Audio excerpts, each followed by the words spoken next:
Welcome to State View. You caught us in mid-conversation. A lot will continue from the point we just left, and I, of course, am talking to Representative Tacky Chan. He is in the 2nd Norfolk District.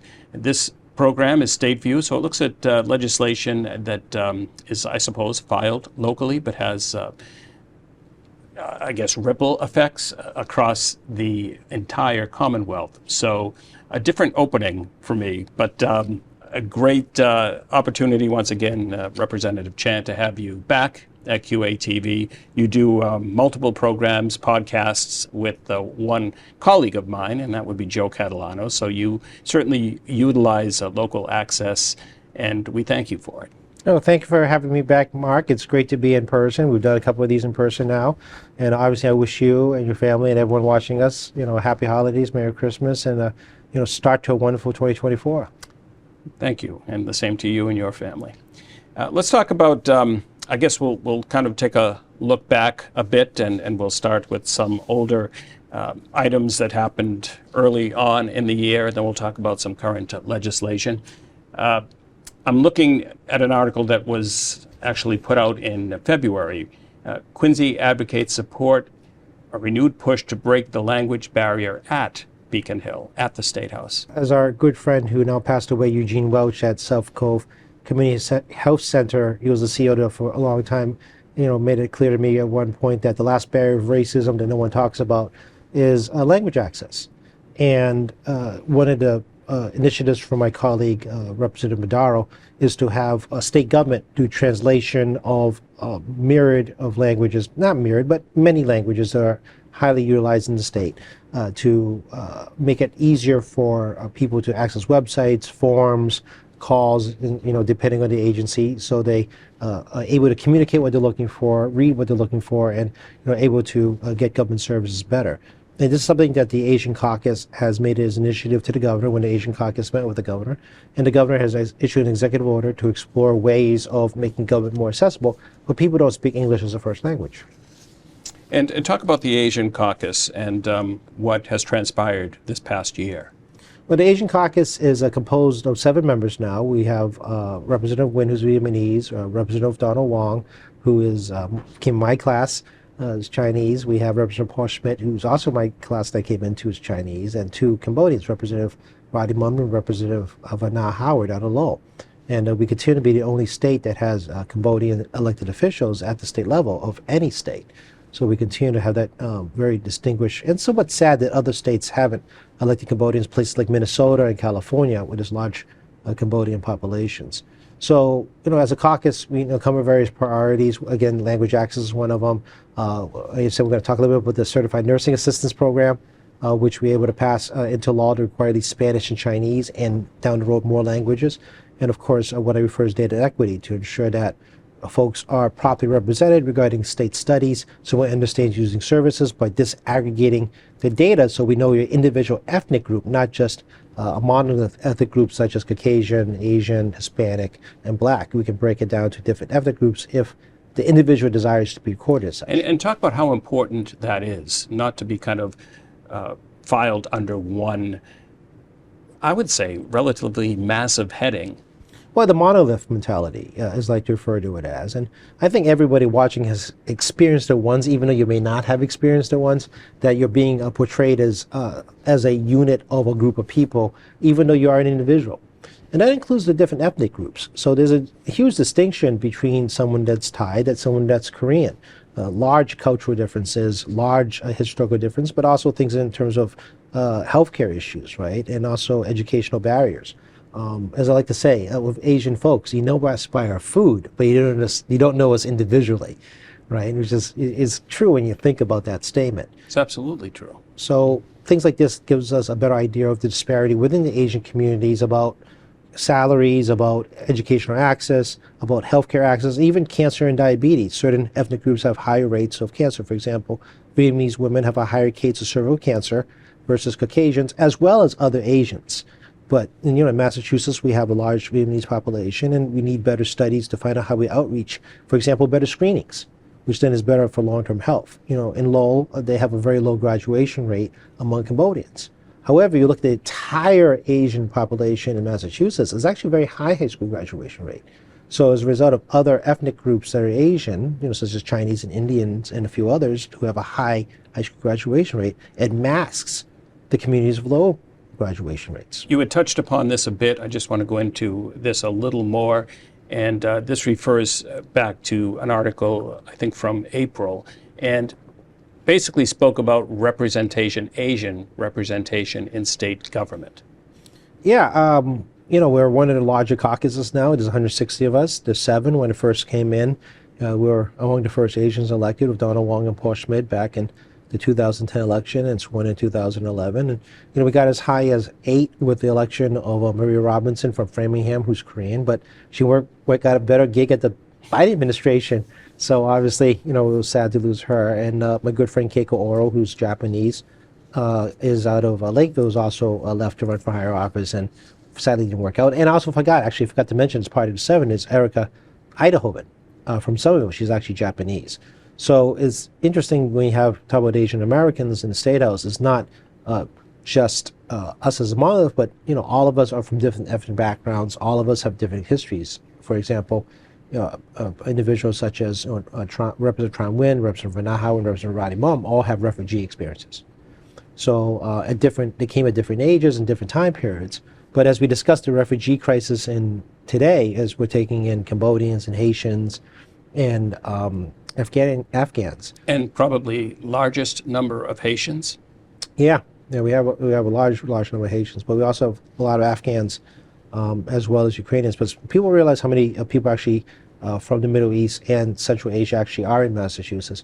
And I remind folks, Afghans are technically Asian because they're on the Asian continent. They're not in the Asia Minor / Middle East, depending what age you are in the atlas, right? I'm old enough to remember the older atlases.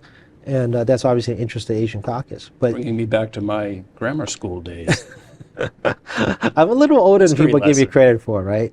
But yeah, having diverse experiences is very important in our own caucus. So like I said, we're 3 individuals who lived through the refugee experience, understands what refugees are going through. And obviously we're very supportive, and we have people that can tell us what it's like that many people don't know. What's hurtful is when you hear stories about other states in the country sending folks to other states because they didn't want to incorporate them into their community. And folks are being used as pawns. Well, forced deportation or forced migration for political gain is quite unsavory. I like to think that those of us in government up here, are much more humane, much more loving, much more compassionate, much more empathetic, and much more understanding, and realize that people should be treated like human beings, not a villain for your constituency to hate so they can love you. And that's kind of the sad part of American politics right now. And there's, you look at other countries, it does happen to other ethnic groups that are largely disparaged for political gains of those that are in power. As opposed to working to lift everyone up, they decide to villainize others to keep them down, and then, people fall in that unfortunate trap of fear, and then fear leads to anger. And that's creating barriers as opposed to breaking them down. Oh, absolutely. You're pushing people down on purpose, and disadvantaged groups are always the ones that's most vulnerable. And of course, migrants, immigrants, people on temporary visas, they can't vote. There's something people forget about, is that you're always going to pick at the most vulnerable, including those who legally here that can't vote. So if you're here as a work visa or a student or any number of the 100+ visa statuses, you can't vote here in the United States. So it's easy for politicians to victimize them because they're vulnerable. They have no political strength to fight back, even if they are able to coalesce into an advocacy group. They can't do anything to actually vote out an elected that makes them into victims. Talking about how folks are counted, and this brings me to an article from August. Massachusetts to change how Asian, Black, and other populations are counted in most expansive effort in the country. This is the most expansive effort. I'm a member of the National Conference of State Legislators Asian Caucus, or Asian American Pacific Islander Caucus, or Asian American Pacific Native Hawaiian Caucus, depending on. Yeah, I know it's too many letters in this gig, right? But many states are moving towards to try to get, again, we talked earlier, disaggregate data to show different Asian ethnic groups that use services and studies as part of policymaking. And every state has varying degrees of success. For example, California focuses largely on healthcare and some education. Rhode Island is strictly inside education and strictly only with Asian American demographics. So Massachusetts is very unique because we follow the U.S. Census model pretty much and addresses everything, meaning that it's all different ethnic groups have an opportunity to be recognized. It covers all the state government and various quasi-sub-agencies. And we have the Secretary of Administration and Finance implementing this program to create some uniformity, hopefully some uniformity through the different secretaries on how information is collected, if that information is relevant to be collected. And we reinforce privacy laws. A lot of the concerns that are brought up was regarding privacy issues and the state's public records law. People forget public record laws means privacy. It's not just about getting records from the state. What can and cannot be released. And the state's public records law has enormous privacy protections, as well as the federal government's, which actually also overlaps because a lot of our services have federal components, which includes different ethnic groups, particularly those in social services. Good point, what you just said. I agree totally about, even though it says public, there are private aspects worked into public records. Yeah, even in our jobs, we do need to get people to sign a HEPA form, the healthcare privacy release forms, depending on the circumstances of the constituent case. Sometimes we evaluate the case and we decide we don't need that much information. Sometimes we actually do. And then we, are able to help someone up on working with a state agency or social service agency on getting what they need done. Very uncommon, very rare. But as a chair of consumer protection and professional licensure, I get a lot of testimony. And we're very careful releasing sensitive information to the public because we sometimes get documents from individuals who probably should not send us like their private insurance information to try to make a point about a certain piece of legislation. I'm not inclined to give people your insurance numbers. Right. And let's talk about some current legislation. I guess we'll start with an act relative to the registration of veterinarians. Yeah, welcome to my wonderful world of technical bills in my committee. Yes. People like to and your committee is, just so folks are aware. Consumer Protection and Professional Licensure, the joint chair of that committee. And most of my bills are very technical. This one's very simple. It's just moving the date of registration around from birthdays to calendar year for the registration of veterinarians. It's a technical bill that makes some sense when you think about it, because as opposed to having to deal with multiple days of re-registration and licensing, you just put everyone in a uniform date, and there's provisions to give the board to kind of adjust the fee structure around the change. It would take about 2 years to implement. Okay. Makes total sense when you explain it that way. An act relative to the direct wine shipper license. Yes. Under the federal law, because the U.S. Supreme Court ruled on this regarding direct shipping of wine, you are able to get wine delivered to your home from a winery. The key word is from a winery, from the manufacturer. And you have a limitation on how many bottles you can get. And of course, we require identification and receipt of wine to your home, making sure that you don't have underage drinking. This one actually works to close this really odd loophole where you have fulfillment centers. And fulfillment centers are essentially warehouses. Which are not wineries. Which are not, they don't make any wine. They just hold wine. And somehow they're able to figure out how, on a couple of, I won't get too technical, but a couple definitional words who are trying to figure out how to close up. And I think we've solved this finally to ensure that you can only get direct shipping from a winery, which is true to the Supreme Court's ruling. An act relative to realtor fair housing education. Yeah, those of your broker's licenses know you have to go through continuing education to maintain your license. Sure. And every so many years, the Realtors Association will reevaluate the continuing education requirements. So I submit a bill at their behalf to include fair housing and civil rights components as part of continuing education. an act relative to consumer rights of renters. This is speed quiz time here, right? Well, this will get a lot in a half hour, I think, as long as we don't get too far into the weeds, which we really don't need to. Well, let's do this in sentences, right? So short sentences. So Well, if you feel like we need, or any topic needs further explanation, we'll certainly take the time. oh, absolutely. We'll turn this into an hour show, and we won't quite do that. Well, we can zip by it in an hour, but this one actually addresses an interesting situation of renters in specific communities, particularly those very high demand communities. So most of us realize when you sign a lease agreement, it's first month's rent, last month's rent, and a security deposit, all of which are the same Right. price. You pay the same rent fee. In some communities, the person listing the property's broker will also charge the renter the same price. So you're actually paying 4 rents, not 3. Right. Of which one is a fee that is not the agent of the renter, is the agent of the landlord. Right off the bat, I have a bit of a So why is that getting passed on? because it's happening and there's no law that says they can't, and they're getting away with it. And because of the strong demand on rent, housing is places like Cambridge is the one that's one of the bigger culprits, because Cambridge is a high demand rental area. They can't.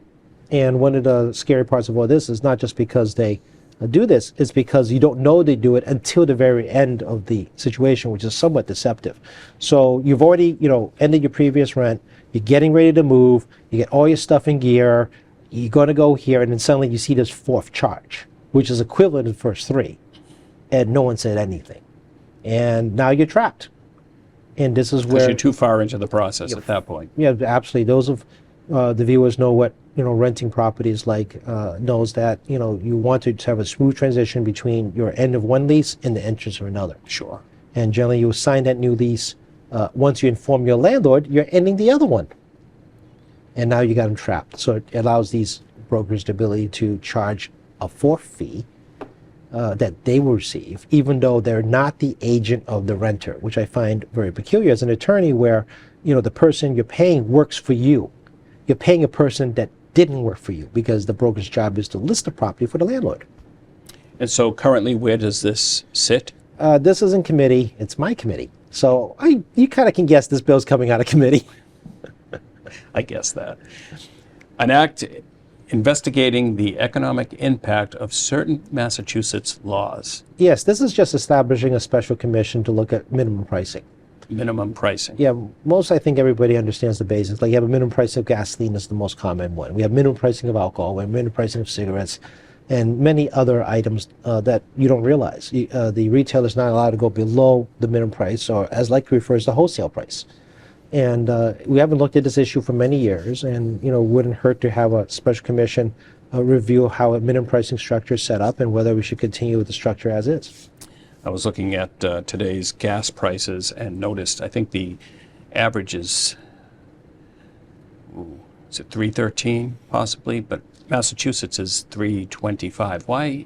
I guess taxes on top of additional taxes on top of gas prices. And also as demand, it's a little it's a little more complicated, because there is taxes, but everyone blames the taxes. But you also have to remember the business owner has to pay rent, utilities, and payroll. So the price adjustments there, and they don't get a percentage of the gas; they get a fixed cent. So how many cents they add on top of each gallon reflects the cost of doing business, plus buying new gas, because that's cash on demand. Gas is not a credit. When gas shows up at the gas station, they have to pay for the gas now. It's COD. So that's why their price structure is set how it is. And of course, people watch the price of oil. It's dropping like a stone. I mean, it's sitting in that low $70 range at the moment. Back during the Ukraine war kicked off, I mean, it was tipping closer to $90. And it was a question whether now get over 100. And again, now we have the crisis going on in the Middle East again. There's a lot of question about whether oil prices will spike.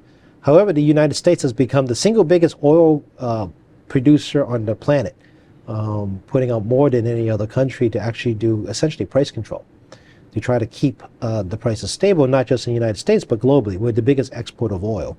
And also the United States government has decided to lift some of the sanctions in places like Venezuela to allow more flow of the oil into the global market. So when you discuss things like fuel prices, oil, natural gas, it's not just about us. It's a global demand, and the global demand dictates actually the global prices, which trickles down to our wholesale price of gas, which is what the oil refineries make from oil to gas, and that's the wholesale price essentially. And then what you get there, then you have the taxes plus the cost of doing business by the gas station. So I anticipate gas prices to stay closing in on $3. I wouldn't be surprised if gas starting next year gets under $3 a gallon.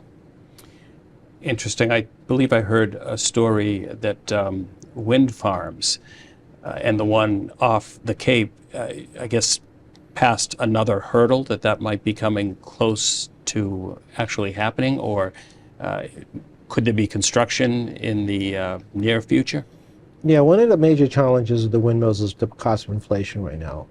So when we passed the last couple of windmill bills, the last couple of cycles, none of us saw the inflationary situation caused by COVID.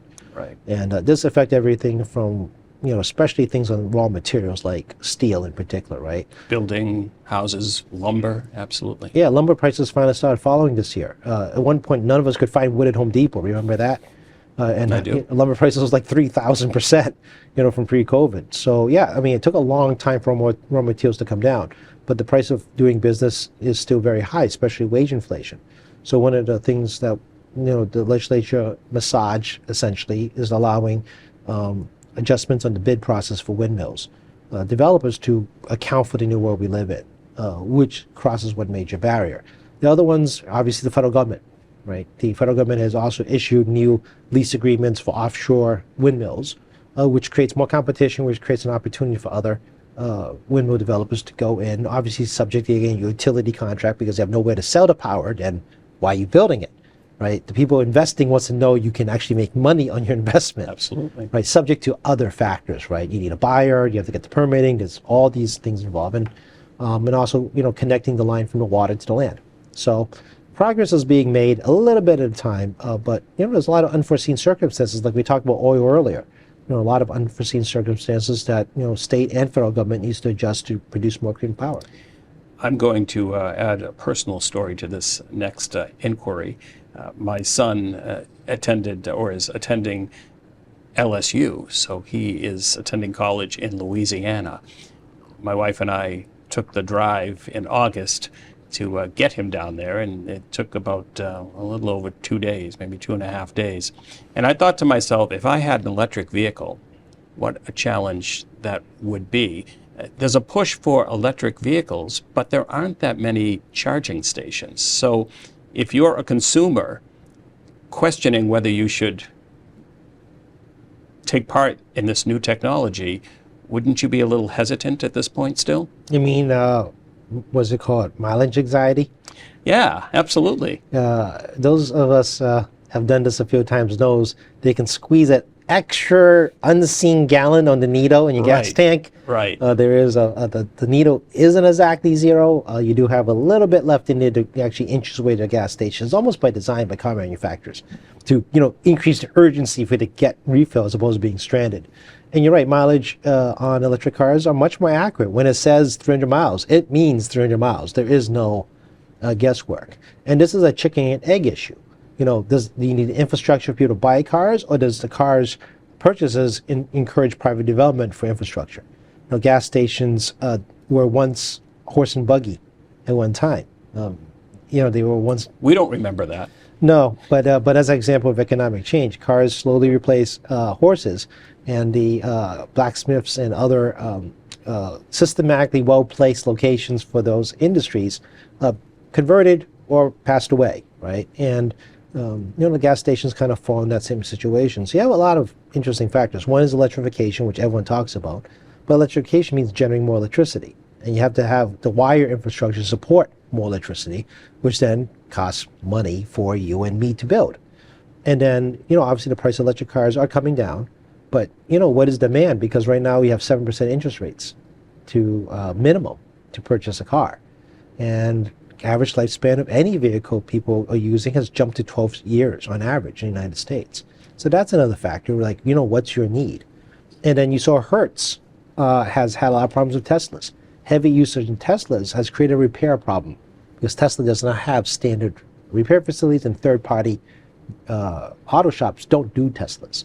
And Hertz has reported this massive problem, plus car accidents associated with not knowing how to drive a Tesla, which a lot of questions about that data. However, it's indisputable that in the case of like a major car rental company that needs electric cars because people want to drive electric cars, have discovered that it's very cost ineffective. So also state roads. I think there was a story, and maybe it's confusion on my end, but charging stations would not be, quote, maintained or owned by the Commonwealth, but would be leased. All right, here's how basic the economics work on charging stations. We'll try to keep this from being an hour show. Well, we only have about 5 minutes left. Yeah, we'll see if I can be succinct. Okay. One, car charging plugs need to be uniform. This is the thing that the EU has already moved forward on, and the United States is moving forward. It's going to be Tesla, the way things are looking, right? Otherwise, you have multiple plugs. Right. Two, how these private charging station companies operate is that they look for a landlord, that they will pay the landlord to have the charging station on their property and pay for the infrastructure associated with the wiring and give a percentage of each charge to the landlord. There is very minimal government oversight regarding where these charging stations end up. It's largely driven by private enterprise.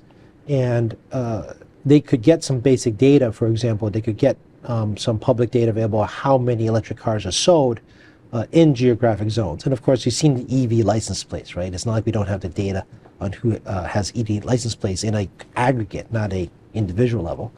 And that could give some clues for these charging station companies where to go.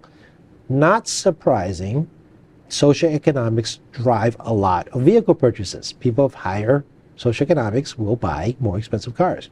Charging station companies would, no surprise, look for places in higher per capita communities. So you wouldn't necessarily see a bunch on the Mass Pike. Well, that's because the Mass Pike owns the gas station land, and Tesla is the exclusive contractor now for the Mass Pike. Oh, okay. But it's also the responsibility of the charging station company to maintain the charging station itself, not the property owner. So that's actually part of the contract. So that's basically how that works. And one of the challenges of economic structure, I think you're all now starting to figure out, you can start having diminishing returns as the charging station company. If there's not enough people using it, you're still paying rent, right? And sure. So the charging station industry, everyone thinks like it's going to be this like $1 trillion industry. It can be, but at its current stage, it's very easy to lose a lot of money in a short period of time. I see. We have just 2 minutes left. So an act relative to funeral assistance. This one is looking to increase the amount that the DTA, Division of Transitional Assistance, can provide to funeral directors, funeral homes, for individuals who are indigent. And one of the things we discovered, sadly, through COVID, death is unexpected. That's the truth of all of us. During COVID, it was even more unexpected. And regretfully, a lot of folks that passed away had minimal means to address a death. And the amount, I believe it's $3,000, but it's been a little while since I looked at the law, but I believe it's $3,000. Hasn't changed since the early 80s. Sadly, to bury someone could cost you a minimum, perhaps $10,000. So I've heard anywhere between 7 and 10. Yeah, so obviously the current assistance for those families who do not have the means to bury their loved ones, even at the lowest possible cost, are unable to do so. And it's very hard for funeral directors to absorb those costs when you're literally eating 50% or even greater, of doing business. And that's part of the reason why I did it. It's something we discovered during COVID. And where does this currently sit? I believe it's still in committee at, I believe it's Children's Families with Disabilities. You have the sheet in front of you, so you're quizzing me now. I do. I'm quizzing you. You're correct. Okay. Children, families, and persons with disabilities. Representative, we are at the end of the program. Thank you so much for coming in. Maybe we should add a speed round next time. We got a little scoreboard up. All right. Start tallying. You know me. I'm all up for changing things and making them even slicker than they are. So possibly. All right. Thank you very much. Thank you.